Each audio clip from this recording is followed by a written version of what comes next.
From the headquarters of Celestor English in Quito, Ecuador, I'm Carla Gonzalez, and this is From the South.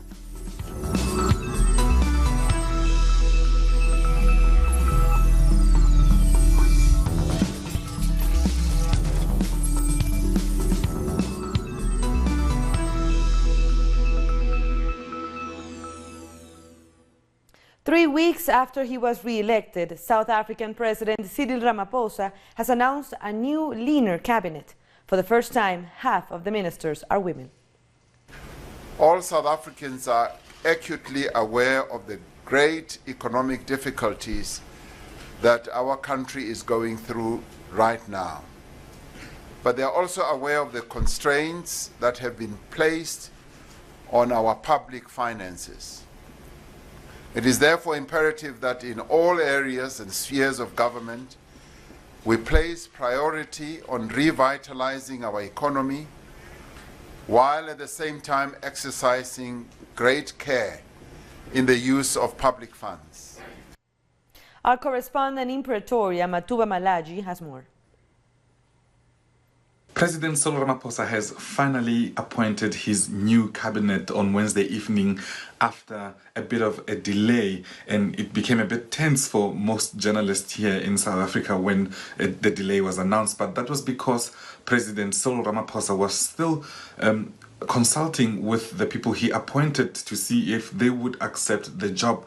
And usually this is a last minute thing to avoid leaks. So President Cyril Ramaphosa will tell people right at the last minute that they've been appointed to certain positions, and then they would have to tell him if they would take up the position or not. But eventually he came to the podium at the Union Buildings in Pretoria to tell the country that he had chosen a new cabinet that includes a generational mix. So there are young people in this new cabinet, as young as 35. We've seen our Justice Minister is now a 35-year-old man, and there's also 50% gender representativity. Like there's 50% women. This is something that we've never seen in South African cabinet before, and that's one of the things that the president has been praised for by civil society and political analysts and private citizens alike. Now, the ministers or the new cabinet now will be sworn in Johannesburg on Thursday afternoon by the Chief Justice, and that will mark the beginning of the real work that needs to be done, and the real work that includes, employment and boosting the economy. And President Cyril Ramaphosa has added a ministry, or has just tweaked the Labour Department ministry and called it now the Employment and Labour Ministry, just to add focus on creating employment, because unemployment is at an all-time high here in South Africa, almost 30% unemployment, and we've seen our economy being forecast to only grow 1%, and the economy is supposed to be the most industrialized on the African continent, but we are only expecting 1% growth this year, and that is something that needs to change, and that's something that the new administration will have to do. But now it's a wait-and-see situation, really, to see if these new changes from 36 ministers, now we're seeing 28 ministers. It's a leaner government, but there are 2 deputy ministers for some ministries. So there's argument between political pundits whether this is a leaner government or not. But the results will be in the work that this administration will do, and that will be monitored very closely in the next few years. It's back to you, studio. Thank you, Matuba Matlaji from Pretoria. And the African Continental Free Trade Area has officially come into force. About 53 African countries have signed up to be part of the world's biggest trade pact. The agreement is set to create a free trade area that covers more than 1 billion people and a collective GDP of over $2 trillion, includes most of Africa's largest economies. Only 3 countries, Benin, Eritrea, and Nigeria, have not yet signed up. The International Trade Center described this major step as Africa's leap to growth and development. In Belgium, a flight organized to repatriate the body of former Congolese Prime Minister and opposition leader Etienne Tshisekedi to the Democratic Republic of Congo was postponed. According to officials, the flight was cancelled due to organization issues. 250 people planning to accompany the body were left stranded at the Melsbroek military airport near Brussels. Tshisekedi died in Brussels, aged 84. in February 2017, but his body remained in the Belgian capital due to political tensions with former President Joseph Kabila. Etienne is the father of current DRC President Félix Tshisekedi. Frankly, I don't understand anything at all. We've been here since 6 p.m. I arrived from Paris. We've waited in line like everyone else. When we arrived inside, we were informed that there is no flight due to an aviation problem. Protests have been taking place in Britain in support of Julian Assange after the Wikileaks founder was taken into medical care. Supporters gathered outside the Westminster Magistrates' Court in London to demand better care for Assange, who is in detention and awaiting a decision on his extradition to the United States. He was rushed to the medical area of Belmarsh prison late on Wednesday.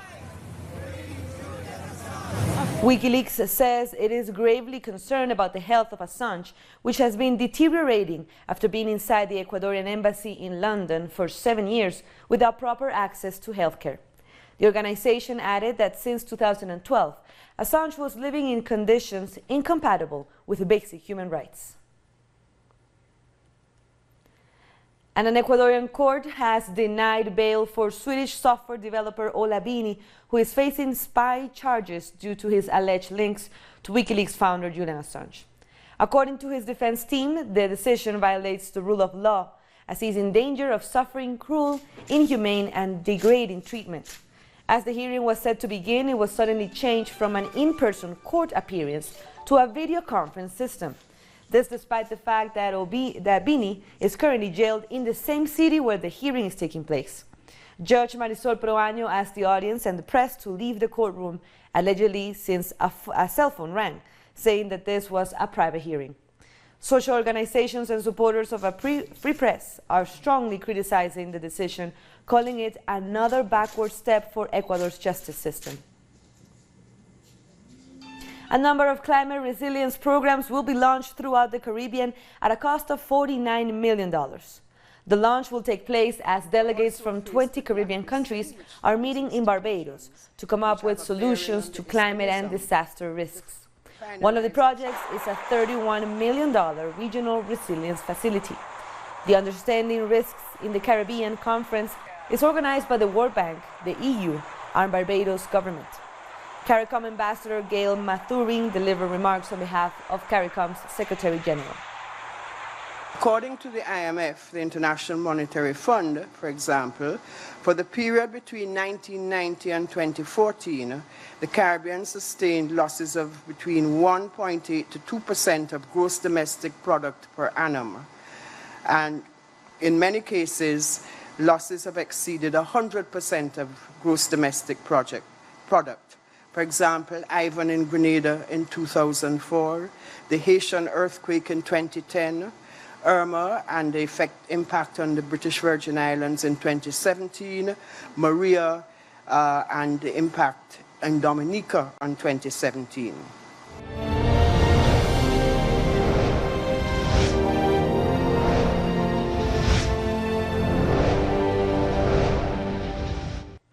In the second part of our series, Mozambique, the People Rebuilt, our correspondent Andre Vieira shows us the challenges faced by Mozambican youth after the passing of Cyclone Idai. Young people are fundamental in any process of change. In Mozambique, it was the youth who formed a large part of the People's Army, which won its independence from Portugal in 1975. Over 40 years later, they're still an integral part of the country's reconstruction after Cyclone Idai hit. And they know that the future of this nation is in their hands. The country needs us to continue pushing forward. We, the youth, need to study to help our nation. Part of these new generations' struggle is the fight for gender equality in a male-dominated society. Women are the same as men. We have equal rights. The idea that there are things that men do and things that women do no longer exist. For me, man and woman can do the same things. A woman can be even president. That's what equal rights mean. One of the greatest challenges is creating new opportunities. According to data from Mozambique Ministry of Labor, in 2017, unemployment affected 21.1% of the population, especially young people. Even the World Bank shows that in 2018, the unemployment rate stood at 24.9%, and those figures rise to 42.38% for people between 15 and 24 years old. The main challenge in Mozambique as a young man is the lack of opportunities. Young people in Mozambique try to be innovative, but I think that there is not a lot of support for us. Life is not easy in a country recovering from a terrible natural disaster. Yorancia Jao from Casa Nova in Sofala decided to be a teacher from a very young age. Ever since I started school, I wanted to work with children. I wanted to teach, just like I was taught by my teachers. This is how my dream began. She's betting on education to bring forth social change in the country. We can say that the importance of education lies in the very development of our country. According to the Mozambican government, in 2017, 94% of the country's kids were enrolled in primary school, but the numbers dropped drastically when it comes to secondary education, reaching only 13%. This is a challenge for all generations that deem education as the solution for all Mozambicans. We have more stories coming up. Don't go away.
Welcome back.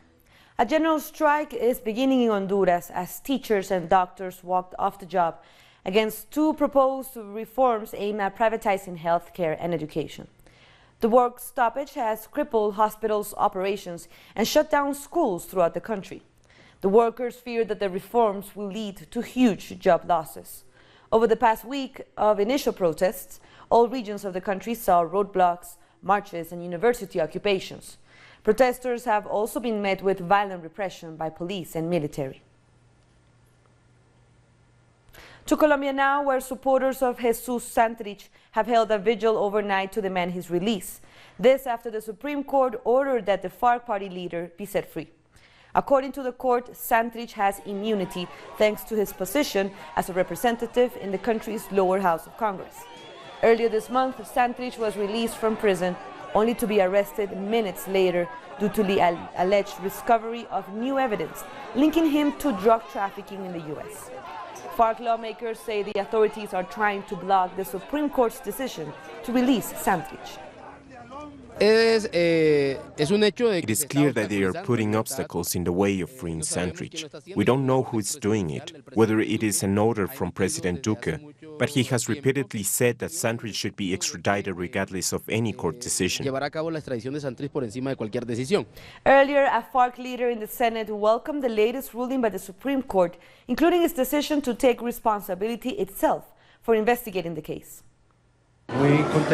We are very happy with this decision. Jesus Santrich's rights are being reinstated after being violated by the government. This ruling is incredibly important because it recognizes his standing as a member of the lower house of Congress. We are just waiting to find out what procedures we need to follow so he can come here and swear into his post. 2 years after the signing of the peace agreement in Colombia, the party known as the Alternative Force of the Commons held its first Senate session where it called on the government to answer concerns about the murders of their party members and other social leaders. In kicking off the session, Senator Julian Gallo raised concerns about the lingering insecurity and violence, which has resulted in the assassinations of about 600 social leaders over the past 3 years. This, he says, shows an urgent need to adhere to the peace agreement, which guarantees the protection of social leaders and human rights defenders. The National Security Guarantees Commission may have been installed, but it has only held one session.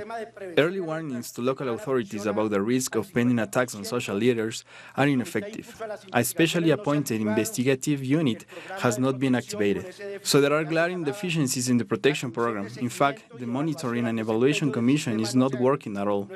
The President's appointee has not done anything, while the main entity charged with overseeing these initiatives has failed to adequately do so.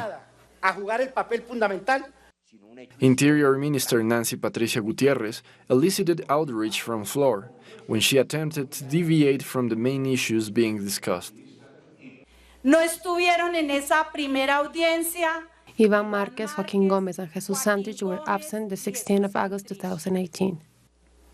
El 16 de agosto del 2018. Permission granted to speak, Mr. Senator.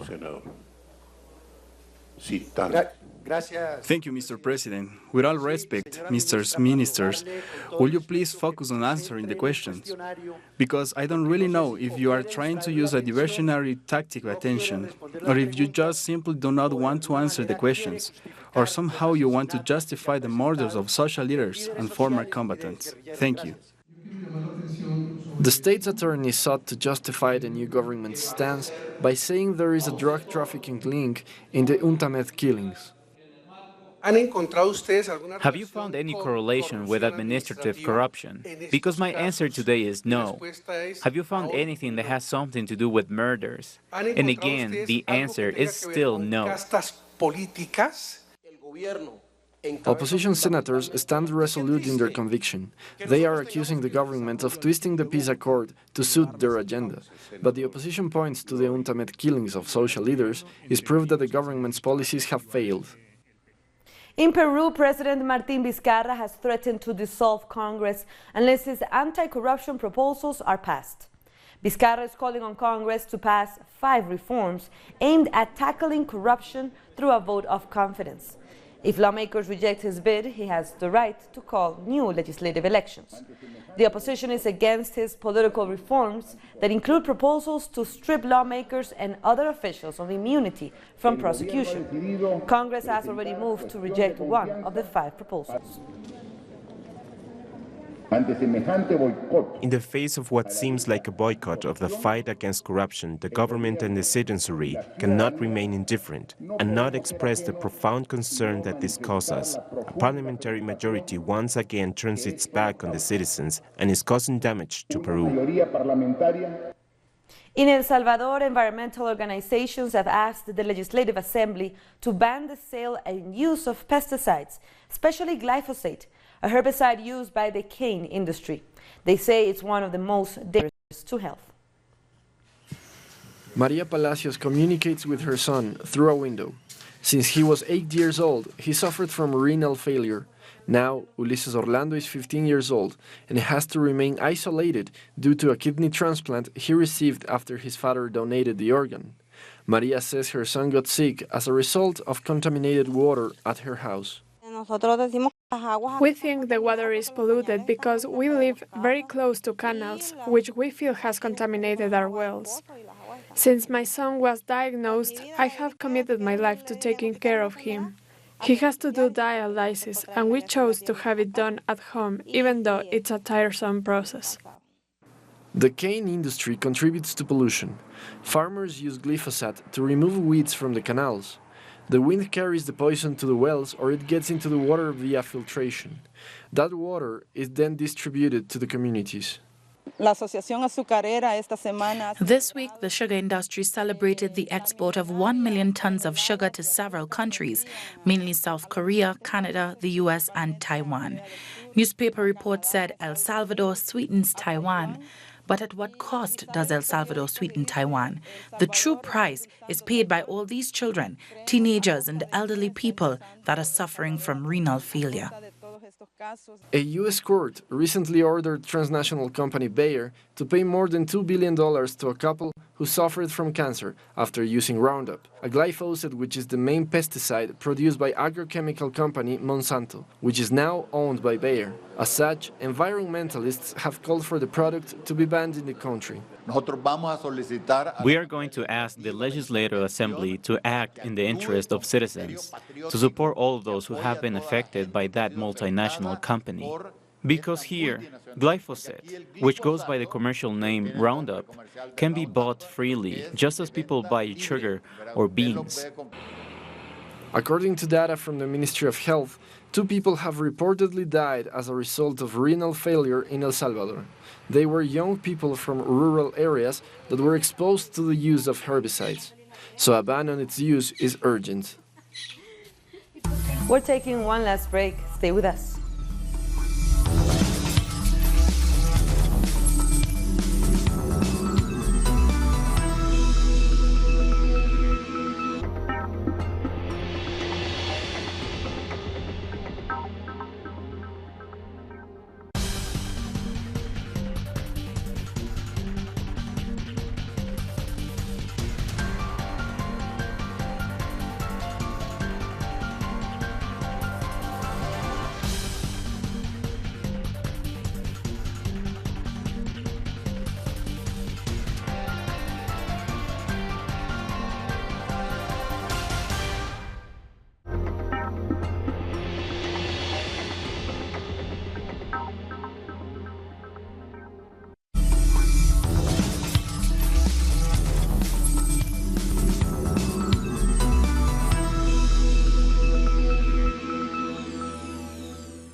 Welcome back. After Israeli Prime Minister Benjamin Netanyahu failed to form a coalition government, lawmakers have voted to dissolve the parliament. A snap election has since been called and is expected to take place in September. This as Israelis went to the polls in April. Netanyahu's hopes to form a coalition after his April victory were dashed due to infighting between ultra-nationalist and ultra-Orthodox factions in parliament. The Knesset voted 74 to 45 in favor of dissolving itself after Netanyahu missed the deadline set to establish a 61-seat majority in order to form a government. Our correspondent Nayara Tardo has more on the election in Israel. Local media in Israel has reported that this Wednesday the Prime Minister of Israel, Benjamin Netanyahu, was obliged to call new elections. Netanyahu won the elections in April, however, he hasn't been able to create a cabinet nor reach an agreement with other political parties to form a government. The principal obstacle for Netanyahu in these negotiations has been with the far-right Avigdor Lieberman, the defense minister and the leader of Yisrael Beitenu party. During his time as defense minister, he has led numerous political aggressions against the Palestinian people. Local media has reported that Lieberman sought to adopt a law to conscript young Orthodox Jews into the military, which Netanyahu opposed. Lieberman demanded the conscription as part of any agreement to govern. Israeli president said that if an agreement wasn't reached today, legislative elections could be called again for the end of August or the beginning of September. As you mentioned, during his time as defense minister, Lieberman adopted cruel, aggressive measures against the Palestinian people, as has Netanyahu. Every time he dared during one of the internal cabinet crises he has faced. He has also implemented expansion policies supporting Jewish settlements in Palestinian territories in order to gather votes and gain the support of Israeli colonies. However, local media have highlighted protests against Netanyahu last weekend because of corruption allegations. Regional analysts have said that this is the reason why aggression against Palestine has increased incrementally, above all in the West Bank. Around 21 Palestinians were arrested without justification in the West Bank and Jerusalem yesterday. What we know is that today was the deadline given for Netanyahu to create a cabinet, and instead elections will be called. That was Nayara Tardo, our correspondent. And in other news, a rescue mission is underway as 7 people were killed and 21 were reported missing after a boat capsized in the Danube River in Hungary's capital. More than 30 people were on the boat, most of whom were tourists from South Korea. The vessel was reportedly hit by another boat at around 11 p.m. local time while moored. The river was swollen at the time, causing strong currents. U.S. Special Counsel Robert Mueller has said that charging President Donald Trump with a crime following his investigation was not an option. As a special counsel, Mueller was tasked with investigating alleged Russian interference in the 2016 presidential election. It contains our findings and analysis and the reasons for the decisions we made. We chose those words carefully, and the work speaks for itself. And the report is my testimony. I would not provide information beyond that which is already public in any appearance before Congress. And for our last story, fans have filled the Oval as the Cricket World Cup kicks off. This year's tournament is being hosted in England and Wales, with the English team opening the tournament in a match against South Africa. South Africa has won the toss and elected to field. Defending champions Australia will face emerging teams like Afghanistan, Bangladesh, India, New Zealand, Pakistan, Sri Lanka and the West Indies. They also make up the 10-team competition. The tournament is played in a round-robin format with the top 4 qualifying teams advancing to the semifinals. Fans outside the Oval gave their match predictions. I think it's the most fantastic occasion for the UK. Brings us together as a united country again, which is always good news. I can't wait for the cricket. I think the England transformation in the last few years has been nothing short of miraculous, and I'm looking for us to go all the way. Very excited. I mean, it's a wonderful tournament. It's my favourite sport. Yeah, I hope all the teams play well. I hope there's a few shockers. I hope people like Bangladesh and Afghanistan can maybe win the odd game. So it's all good for cricket.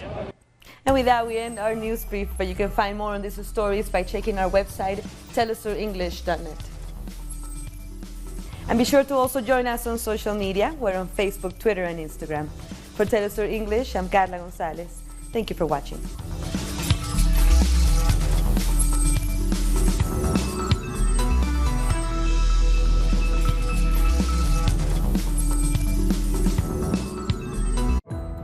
Our actions